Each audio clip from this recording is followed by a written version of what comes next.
everyone. Welcome to Krystal and Courtney's Career Chat. We're so happy to have our very special guest today. My name is Courtney Ball, and I'm one half of Krystal and Courtney's Career Chat. Hey, Krystal. Hey, good morning, everybody. And we are here with the fabulous Antoinette Minor. As you can see by the title of this video, she is the founder of theyoungprofessionalist.com, and she's also a full-time program manager at Clarify. She just started that full-time position, and I think she's loving it. How are you doing today, Antoinette? Hi, Courtney. Hi, Krystal. I am definitely loving it. I cannot say how much I love my new job. Good. I think that we are going to jump right in because I'm so happy to have Antoinette on the show because I think she really personifies a lot of what we do at CMB and our mission. Because, like she just said, she works full-time, but she has also taken the time to start her own company to help other millennials learn and get better at their job in the workplace and to really teach them how to be successful. You might have also recognized Antoinette's name from the She Leads conference. She wrote an excellent blog post for us about being a millennial manager and some of the issues we face when you're managing people that have shoes older than you. That can be a little difficult sometimes. So you can check that out on the blog. But we have some excellent questions to get to with her. So let's jump right in. Okay. So let's start with talking about what you do at your job. What do you do at Clarify? Sure. So what I do at Clarify, it's a financial literacy program, or company, I should say, and we focus on helping people better themselves financially. Financial education is something that most people don't get out of high school or in high school or middle school. You might have that one home economics class, and then after that, you're left to be on your own in college, and some people leave and they don't know how to budget. So what we do is we try to empower them financially. And then my position, we have a 6-month boot camp where you come and you learn about different things as far as your finances. So some of the goals might be to create a budget. Some might be to increase their credit score. Some might be that they want to pay off some credit card debt. And then along with that, they have a counselor and then they have a coach. So I plan that boot camp out, set up all the financial coaches and the counselors, and just make sure that they start having financial habits that can carry them on throughout the rest of their financial journey. Oh, I love that. That is so exciting. So how long have you been doing that? Actually, I've only been doing this for 4 weeks now. So wow.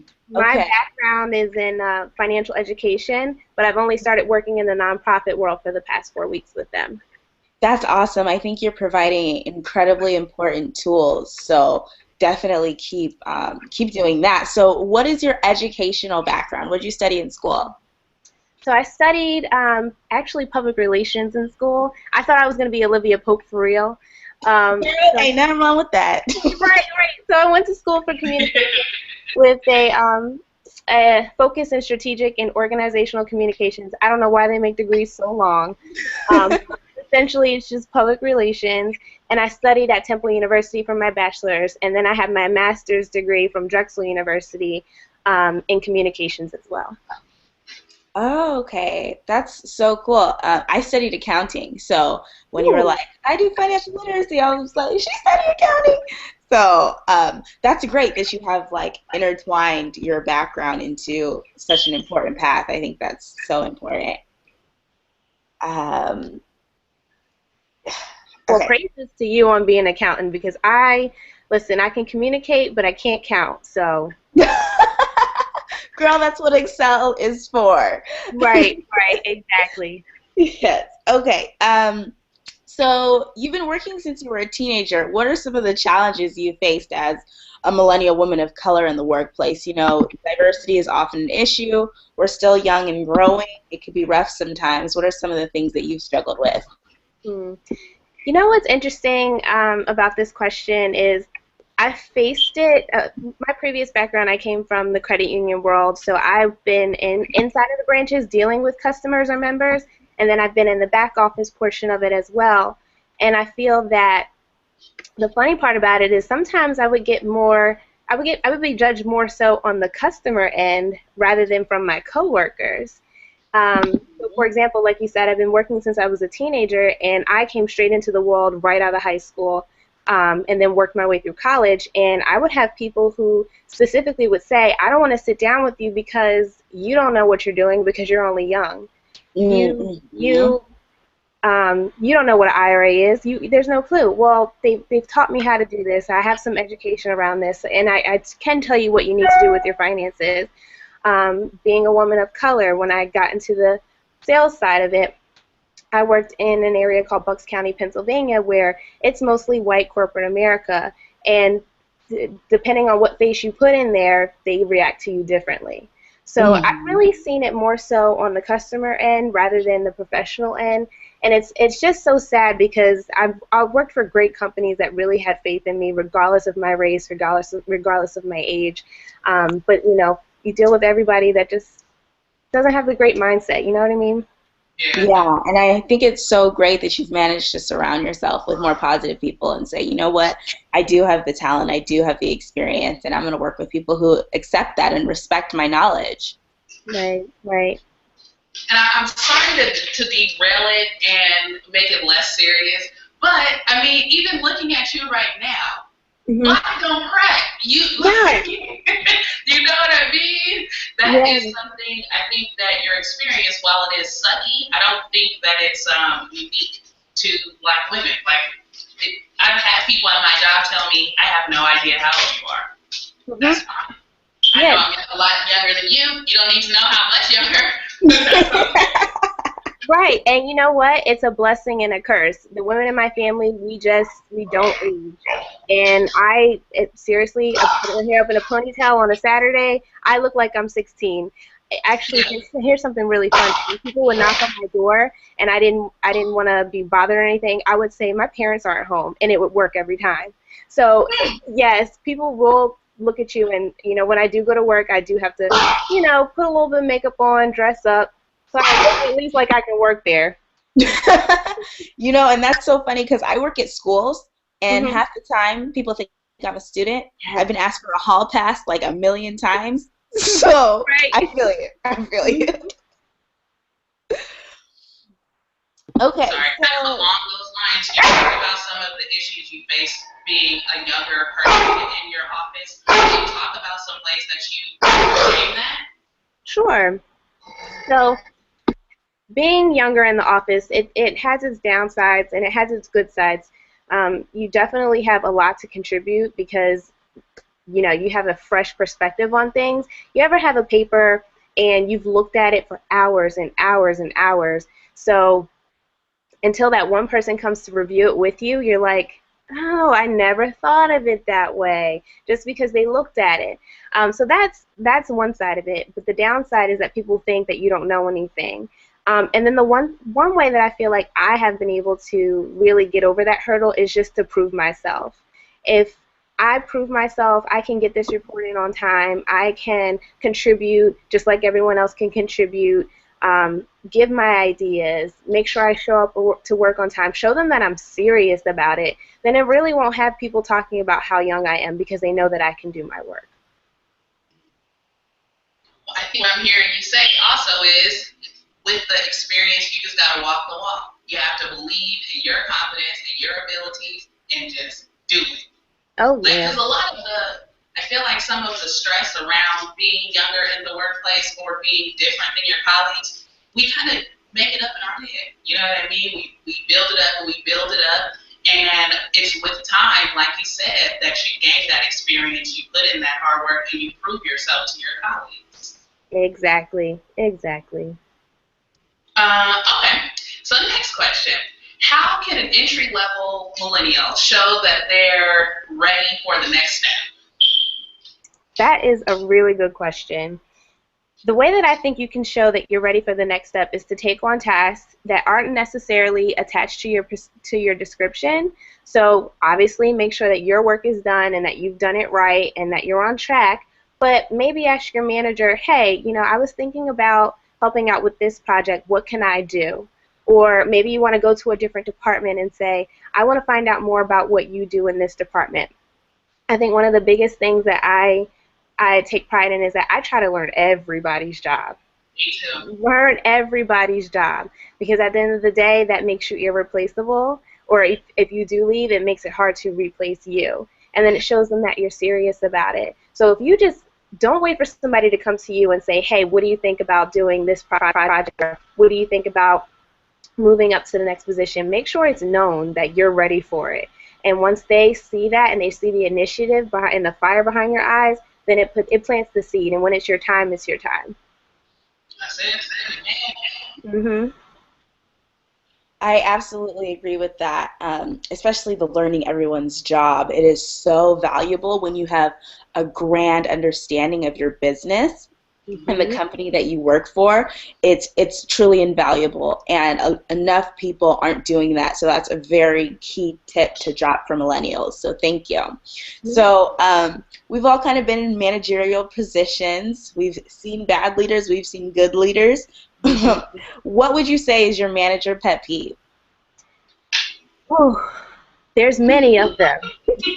Girl. There's many of them. But I think the one that I can't stand the most is when I have someone that comes to me with an issue and they aren't thinking one step ahead. As a manager, we have things to do, just like you do. It just might not be the same things that you have to do. And the last thing I want to do is to constantly fix your problems. And the way that you can show me that you're ready for the next step is to come to me with the solution with the problem. If you come up with a solution, it tells me that you're thinking, it tells me that you're trying to help out. It doesn't look to me like you're just serving me things on a platter and you just don't know what to do. Also, if it's wrong, I'm going to help you through it. Right. At least give me a starting point. You know, sometimes I don't have all the time in the world to think about everything, but if you bring me some form of solution, then we can go from there. So that is my one pet peeve. Always think 2 steps ahead of your manager, and that goes way beyond problems. So, for example, I had a coworker who who asked me about, dealing with her manager, and I said, do things that are out of the box. Think 2 steps ahead of her. What does she do all the time? She forgets her business cards. This is just something that she does. Bring her business cards. Do you understand how small but significant that is? So just think 2 steps ahead, and don't just come sit in the chair and then ask me to fix all of the problems. Oh, yeah, girl, you hit it dead on with that. Really good advice. I'm so sorry. And one Mellow. Yeah, that is such good advice. Really, really good advice. And one thing that I just wanted to add, millennials we have this stereotype that we have a sense of entitlement, that we have a really big sense of entitlement. And the business cards example that you gave us, that can be a task that someone might ask you to do that's not in your job description, and someone, like one of us millennials, might say, that's beneath me. Why do I need to do that? I had a senior member at my 9 to 5. He was looking in my direction. I'm pretty sure he was talking to the person next to me, but he said, I don't have time to get my lunch. Can you go pick something up for me?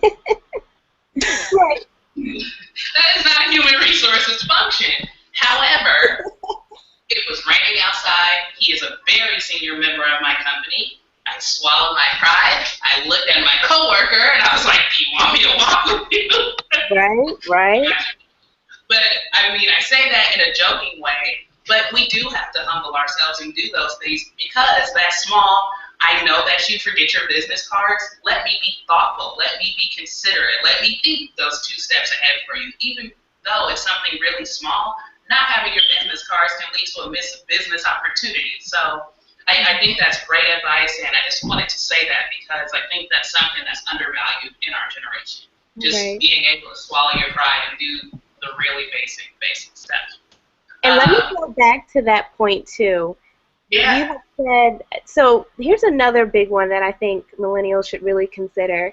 When you're serious about your position, and it goes back to he was looking your way and suggesting but not telling, pay attention to that. So I have, in the past, we had a like a sales champion type, certification. And you can go as a student, And then as a graduate of the program, you can go back and assist the teacher with the class. So I had done it in my previous position, and then I had someone I was managing, and I said, hey, you might want to think about being a graduate assistant. And the person turned it down. And lo and behold, he didn't know that I was looking for him to accept, if not this semester, but maybe the next semester, and that was going to put him in a place to be the next manager. So things like that, sometimes you have to take them and just run with it. You never know why somebody's asking you something.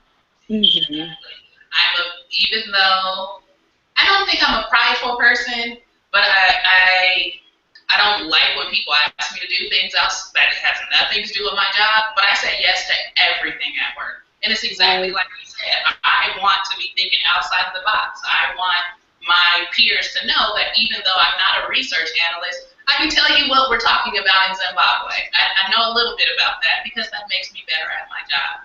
I totally agree. And I guess switching gears a bit, because you have a lot going on, how do you maintain balance? How do you handle stress? I need to take notes on this part. Well, I can't say that I'm an expert by any means Girl. I am not, and if anything, the current position that I'm in now, I took because I needed more balance. I came from an extremely stressful sales environment, which I absolutely loved because it did afford me to learn so much. Like, I learned so much. And then on the good side is that, you know, instead of coming in 8 to 5 every day, you know, I could come in from 10 to 5, but that also meant that some nights I might be working until 11 p.m. But I ended up taking a position that was going to afford me more time to work on myself and more personal time. So sometimes you might want to look and see, is it worth it, your current position? Is it worth your time? Do you think that you'd be better off working somewhere where you have a little more flexibility or a little more stability? But outside of that, and like I said, I'm still working on it, organization. If you plan to do something, and Krystal, we talked about this like way back in the day when I first talked to you. You plan to do something and you put it on the calendar. You have a set date and you have a deadline. Now, you might be working at the 9th hour like I always end up doing, but at least it's on the calendar and it's something that's supposed to happen and something that you're going to do. So I would suggest planning your me time. So planning me time means putting on the calendar that you are going on vacation. And if that means you have to put the down deposit on that vacation to make sure that it happens 6 months from now, then that's what you got to do. That is so good. And what I like is that you mentioned balancing time, because so much stress is attached to being too overwhelmed and not taking the time to plan things out. Because there's been times where, you know, simple things. You're running late to the airport. How much more stressed are you just in that moment because of the time that you've allotted yourself, and you're setting yourself at a disadvantage because you're not planning accordingly. So I am one to plan vacations like a year in advance. So yes, not my problem.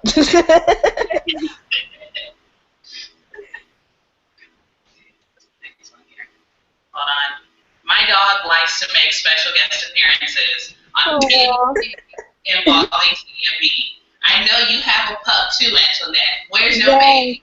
She's taking a nap. She's still in the baby stages, so she's sleeping, and I really thought she was gonna make an appearance and bark outside of the window like she always does, but she said, "No, Mom, I'm tired." Well, I don't have a dog, but there's this stuffed bunny rabbit next to me. Hi, Bunny. I'm the best, Krystal. Okay. So this question, this is also for my personal interest, and we talked about professional associations a lot during She Leads. Are you, and Krystal too, are you a member of any professional associations?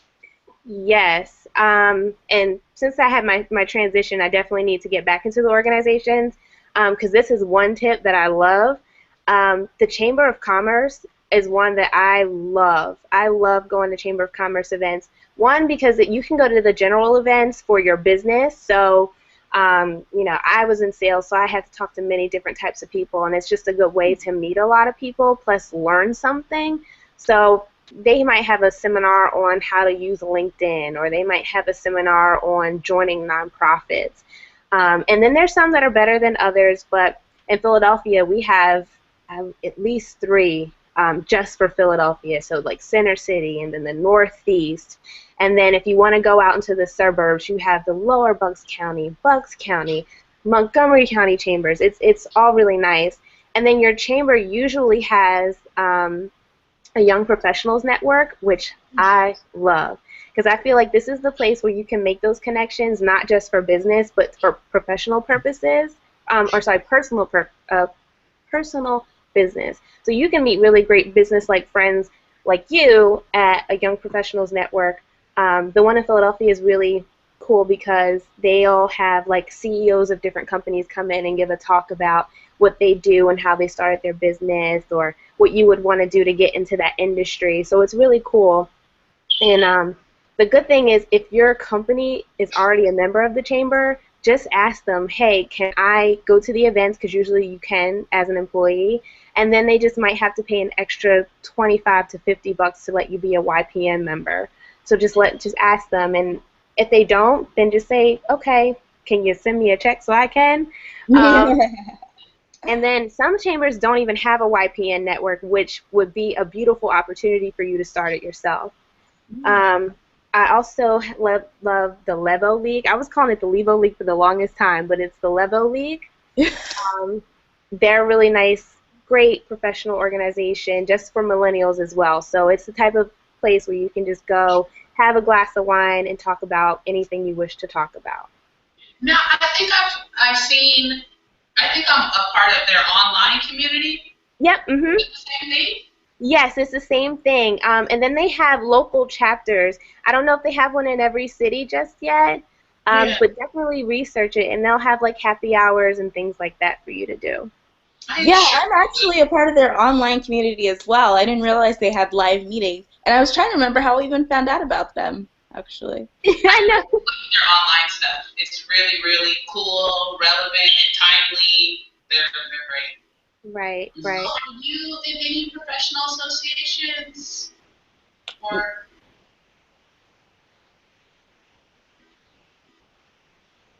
I'm not in any professional associations, but I want to join SHRM. But I was wondering if you're in any for accountants. Me, no, I'm not. There are a few, but not my goals. Yeah.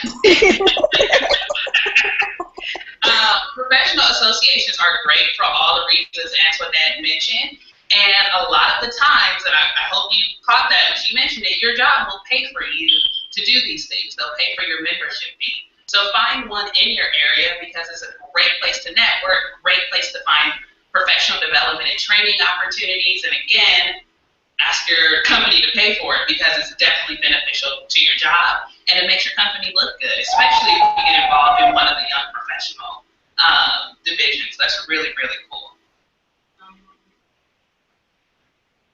So, I don't have any questions left, but I wanted to see if you had anything else that you want to tell our viewers.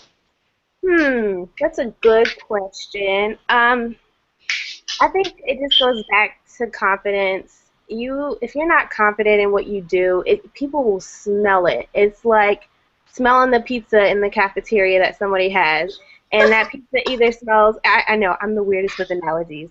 I love it. But the pizza smells really good, and people will gravitate towards it and say, "Hey, what are you eating for lunch? That smells good." Then you get hungry and you eat the pizza. Or if you're not confident, they can tell. So if you're a millennial and you're struggling, or you're not finding your place, or you can't find where you're supposed to be, you don't want to do that. Also, it's really interesting. On Monday, I did a seminar, and they were talking about just talking to people that you see and smiling. And I thought, that is something that people just really don't learn, or they don't think to do. And maybe because I worked in a retail atmosphere for a long time, like I'll be in Target and be like, "Hi, how are you? How you doing?" And I'm like, "I don't work here. Let me stop." But if you do that Like if you just smile at somebody, it just breaks that awkward air right away. So I would suggest you do that. And then also always maintain a relationship with senior management. I feel those are the people that are key. And you want to maintain that relationship beyond your career at that organization. So, for example, I was blessed with an awesome senior management team on my last job. They were just like a wonderful set of people as far as, getting to learn new things and being able to get some input. And before I left, I actually found out when their last senior management meeting was going to be before I left, and I dropped off pretzels just to say thank you for allowing me to work here and teaching me everything that I've learned here. So I feel like I'm confident enough that if I was to call them now, today, they would pick up the phone and be able to give me what I need as far as whether I need to go back and get a job there or if I just need some advice on something new that I'm working with. So networking is key, and it doesn't always have to be, hey, I have this business, you have this business, how can we collaborate together? It simply can be, hey, I heard you had a birthday, happy birthday. Just communicating with people that way and just being open and open-minded really to everything. So those are the biggest things that I just want people to realize. Yeah, I think a big theme last week during the conference was follow-up. Always follow up with your networking, and like you said, it could just be hey, we're now connected on Facebook. I see it's your birthday. Happy birthday, girl. People remember you. They come to remember. Oh, that's Antoinette. She's so positive. She's a business professional. That's how they are going to remember you. That's what they're going to associate you with when they think about you. Exactly. I want to look at your website. Do you want to walk us through what's on here? Sure. Yeah, let's do a screen share. Yes. Screen share. Okay. Woo. Okay. So let me go to something that might look familiar. Antoinette gave out a few mugs last week. Yes, the ladies should be getting them on Monday, so I'm super excited for them to get their mugs. So you'll see there. We'll go to your website and see. So those are the young professional mugs. I love these mugs because, one, I'm not the biggest coffee drinker in the world, but I definitely love myself some tea. And I make. Girl, me too. I love tea. I had my detox tea this morning, the yogi one. It's so good. But I also make oatmeal every morning, so I make it in my coffee mug. And it's just a conversation starter. So, somebody might ask you, what's that over there on your coffee mug, young professional? Oh, yeah, because I'm such a young professional. Let's talk more about how I can help you. So that, but also on the blog, you'll see some things that I've just written. And my style of writing is not so much informational, rather than I just want you to walk through my journey with me.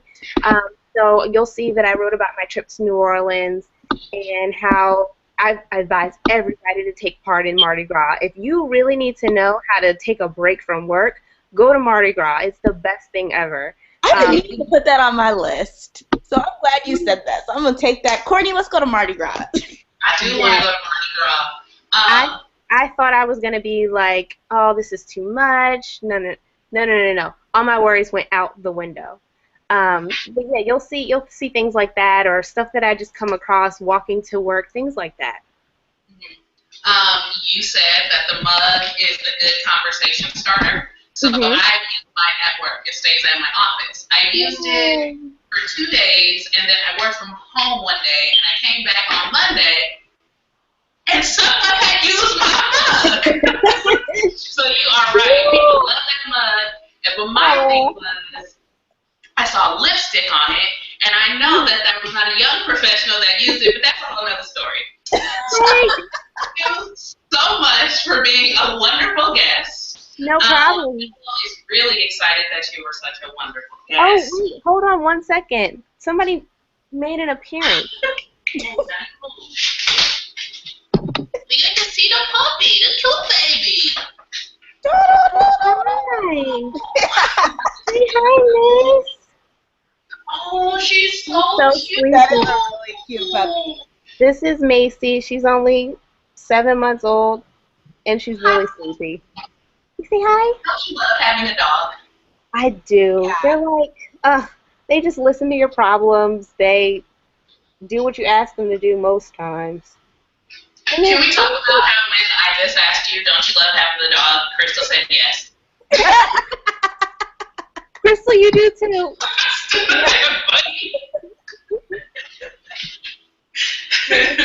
She's our unofficial mascot, so love her. Oh, Macy, she's so cute. You want to see Macy? Mellow? Look, Mace. You see the puppy? Mellow is huge. Mellow's ready to go outside. That's why he's messing us up. But please check out theyoungprofessionalist.com. You can follow Antoinette at Young Profesh, right? Young Profesh is your handle. Hold on. Mellow. Young Profesh. This is the life of a hustlapreneur, okay? Yes. Balancing it all. She is fabulous. Make sure to check out the blog. We will be back next week, and I believe that we are chatting with Diamond Gallo, who is also on our Color Me Brave blog series, and she is a real estate agent and a mompreneur. So that will be great. Thank you so much for tuning in. I hope you all have a great day. Thank you, Krystal. Thank you, Antoinette. Thank you, Macy. Say bye. Bye, everyone.